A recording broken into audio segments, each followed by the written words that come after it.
कटनी बढ़ता हुआ महानगर है और भविष्य में इसको चाहे बुनियादी सुविधाओं का सवाल हो, चाहे स्वच्छ कटनी का सवाल हो, औद्योगिक नगरी का सवाल हो, और चाहे टूरिज्म की दृष्टि से आसपास के इलाके को जोड़ने का सवाल हो, गरीबों के लिए भी गरीबों के लिए भी कटनी के दिल में जगह रहे, उसके लिए चाहे गरीबों के घर का सवाल हो, यहाँ नालों का चैनलाइजेशन हो, सीवरेज प्लांट हो, शुद्ध पेयजल की व्यवस्था हो, फिर गरीब की आजीविका भी चले, वो कहाँ खड़े रहेंगे, कहाँ बिजनेस व्यापार करेंगे, उसका इंतजाम हो, पार्किंग की व्यवस्था हो, पार्कों का इंतजाम हो। कटनी तो नदी तो कटनी ही है और इससे उनके बारे में विचार हो, पर्यावरण के बारे में विचार हो, सब दृष्टियों से विचार किया है और उसको देखते हुए कुछ आज फैसले किए हैं, उसकी जानकारी मैं आपको दे रहा हूँ। एक तो अमीरगंज तालाब का उन्नयन, सौंदर्यीकरण, अमृत योजना के द्वितीय चरण में 4 करोड़ की लागत से तिलक राष्ट्रीय स्कूल के पीछे पार्क का निर्माण ये करने का फैसला किया है। फिर पर्यटन विकास के अंतर्गत, जैसे मैंने कहा, कटनी नदी से ही पहचाना जाता है।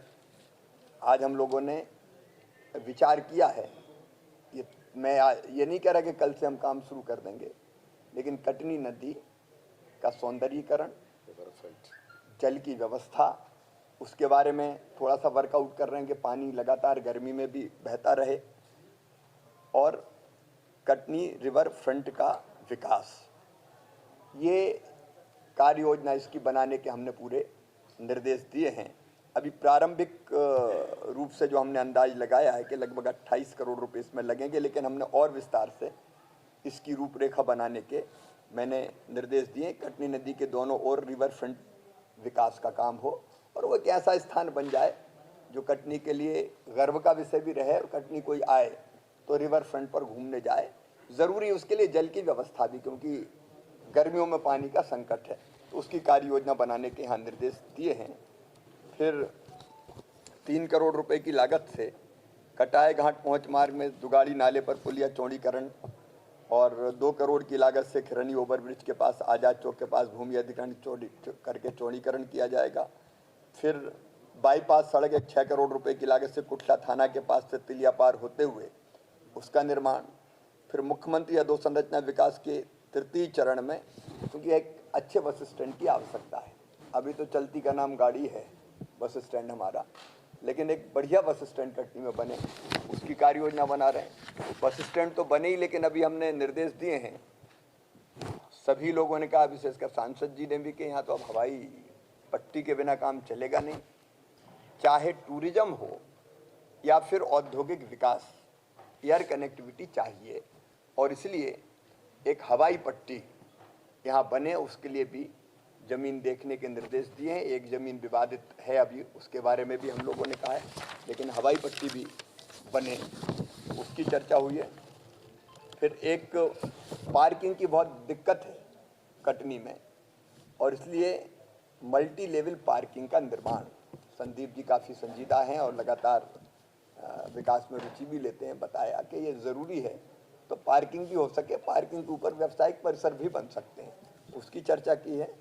फिर साधुराम स्कूल और टीसी बजान स्कूल परिसर में भी ये जगह पार्किंग की हो सकती है, उसके बारे में भी निर्देश दिए हैं।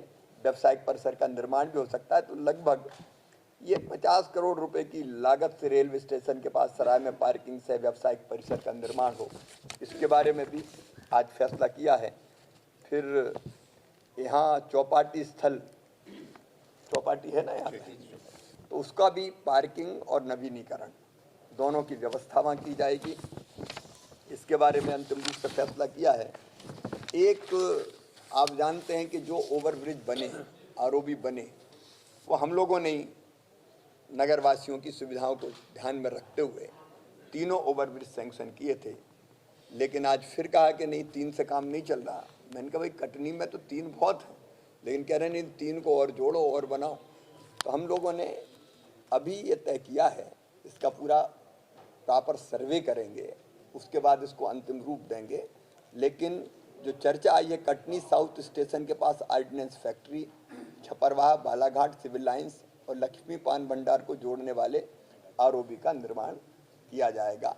तो प्रॉपर सर्वे करने के बाद ये किया जाएगा, लेकिन उसमें समय लगेगा और सर्वे करके फिर इसको हम अंतिम रूप तीनों स्टेशन कनेक्ट देंगे। तो आपके स्टेशन भी कनेक्ट हो जाएंगे और इंडस्ट्रियल एरिया भी जुड़ जाएगा ना इससे, या नहीं जुड़ेगा इससे? तो उसका फिर बाद में तो ये तीन सड़कों का निर्माण, वहाँ गरीबों के जो आजीविका के साधन है वो स्थापित करना, कैमूर जैसी जगह एक आइडियल ITI जिसमें लोगों को रोजगार दे सकें। एक बात हमारे दिमाग में आई है पूरे कटनी जिले के लिए कि माइनिंग का गढ़ है ये कटनी, जहाँ खोदो वहीं कुछ ना कुछ निकलता है। ये अद्भुत धरती है और इसलिए माइनिंग की सारी संभावनाओं का दोहन करने के आज हमने निर्देश दिए हैं और माइनिंग पर आधारित उद्योग यहीं लगे, कच्चे माल की प्रोसेसिंग कटनी में ही हो और रोजगार की दृष्टि से भी चाहे कैमूर की ITI हो चाहे यहाँ की हो, हम ऐसी बनाएंगे जिसमें यहाँ जो उद्योग खुले उनके लिए बच्चे हम स्किल्ड करें, ताकि कटनी के बच्चों को, जिले के बच्चों को रोजगार भी यहीं के यहीं मिल सके। पर्यटन की संभावना का भी हम संपूर्ण दोहन करने का काम करेंगे, ताकि टूरिज्म के माध्यम से भी, जैसे कटनी से बांधवगढ़ के भी एक गेट तक पहुंचा जा सकता है। यहाँ चूंकि बैक वाटर है बाणसागर बांध का स्टेशन और बाकी चीज़ें से जुड़ जाएगी। एक तीनों नगर पंचायत बरही, विजय राघवगढ़, कैमूर, उनके विकास की भी पूरी योजना बनाई है और उसमें बाईपास का निर्माण से लगा के, तुम्हारे क्षेत्र में तो नहीं आता कोई नगर पंचायत? तो बिना नगरों के हो तो गांव का भी बनाएंगे, चिंता मत करना। नगर पंचायत का भी करना हम दोहन करने का प्रयास करेंगे। कटनी विकास की एक नई ऊंचाई भरेगा, ये हमारा विश्वास है। एक उच्च स्तरीय खेल मैदान यहाँ पे कटनी में होना। अब अगली विजिट में सोचते हैं साहब। बहुत बहुत धन्यवाद। अब अपना कार्यक्रम भी और विजय राघव मंडल से पंचायत प्रभारी मंत्री चलिए करते हैं। चलो।